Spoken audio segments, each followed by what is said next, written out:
This copyrighted telecast may not be reproduced, retransmitted, or used in any form without the authorized written consent of NASCAR Broadcasting. NASCAR would like to thank all of our loyal fans for your continued support, and we hope you enjoyed today's broadcast. He's already pulled down. And folks, the first few laps of this race are going to be some of the wildest racing you'll see for a while, because you got to get it done in a hurry. And a car in the wall, turn Looks 3. like the 49 car. Chad McCumbee. Whoa, somebody slapped it off turn 4. I believe that was the 15 car. And the Hornish in the top group. Ooh, Sadler slipped up getting off turn 2, and Allmendinger's going to take second. And I think the problem, DW, is right now we got trouble on the back Carpentier. straightaway. big wreck over there off 2, yep. Patrick Carpentier by himself. You know, and it looked like maybe something was going on over there, because Elliott kind of slipped off that corner, and there's a Carpentier into the wall also. That's right in the middle of the 19. And Darrell, if you notice, he went from shade, a nice cool racetrack, to the sun, just lost that grip. Yeah, the car just got a little bit loose with him. All of a sudden, he had to get out of the throttle, put the foot under 850 horsepower. Oh, Allmendinger got into Sadler. Yeah, it's like Allmendinger went up the racetrack, got into the back of him. Oh, no. Caution is out again. That car is Still killed. coming at you. You got 4 more to come, guys. Let's go to the garage. That's it. Yeah, they got down in the middle of turn 1 and Here 2, we and go, Allmendinger guys. just... Problem there earlier. Now watch the 84. He just got up there and got into him. misjudged. Yep. Well, we've had 2 cautions, and they each have been for a Gillette Evernham car. Get back to the gas, so I believe the longer he runs. Car in the wall, turn 2. That's hard, hitting the wall for Johnny Sauter. Looked like a right front tire. The car just shot up the hill. And that was a car that did not pit under the caution. That's not the caution, though, that A.J. Allmendinger and David Reagan wanted to see. No, because I tell you, 2 cars that are quicker than they are is Brian Vickers 83, and that was sudden right about there. Right front tire for sure. No question on that. Straight to the wall. Brian Vickers and Casey Kane did a great job of scooting to the bottom. Winner of the 5 to go. 5. yeah, Allmendinger, he's back there at 18. 35. It didn't pay off too much for him, but sure did for Sam and for Casey.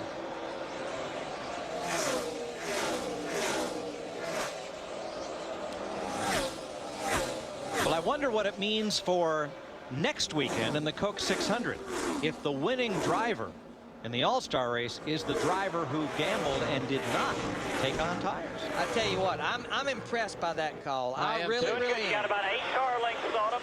Doing real good. 4 to go. 30, 50, 60 behind you. It tells me one thing, those guys paid close attention to the truck race last night, because they ran a lot of laps last night on a set of tires. Because right now, the highest anyone's running that changed 4 tires on that last About stop 10. He's trying to run your line there 1 and 2, and that ain't working either. is Dale Earnhardt Jr., who has now moved up to 7th. They're giving Casey a lot of information. They're talking about where Greg's moving his car around. I don't see it happening now unless we get a caution. 3 to go. 3 to go. Sam Hornish has passed Mark Martin, moves up to 8. Good lap. That's about the only change here. Yeah. As Casey Kane is holding a 1.2 second lead. And pulling away, really, Mike. I mean, he had 2 tenths in the bank that time by. Well, like we said a couple of years ago, he owned this joint. Looks like he's reclaiming it. Steve. And Mike, Greg Biffle just said to his crew, this thing is just plowing so bad, there's no way we can catch him. Yeah, right now, he better be looking back at that 17 car. And Darrell just pointed out, Sam Hornish in the 77, he's going to get him another one. He just keeps on trucking. Hornish has been amazing tonight. He really has. I'm glad for Sam, because he's such a good guy. And so is this cat right here. This is the first time that Casey Kane in his Cup career has had to run the showdown. He was automatically in the All-Star race. Well, he every just year got before. himself, if he can make another lap and a lap here, an exemption for 10 years. And the difference between first and second, almost $800,000. Keep that focus. 1 more corner. Hit your marks here. About 15. Race pace, 30.5.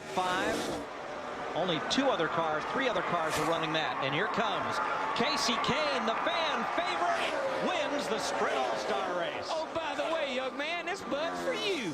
Good job, Kate. Good work, bud. Greg Biffle finishes second, Matt Kenseth third, Jimmy Johnson comes home fourth, and Tony Stewart cracks the top 5. Boy, Stewart had a long way to go from starting last to get to fifth. Man, I can't believe we just won that thing. And I can't believe it. attaboy. To the fans. You know, that's the same thing I had on the hood tonight, the day I won here. Sure is, isn't it? Yeah. An attaboy to Sam Hornish to come from 3 laps down, get a couple of free passes, Impressive. and finish 7th, passing cars right to the end. No burnout competition tonight. It all belongs to Casey Kane.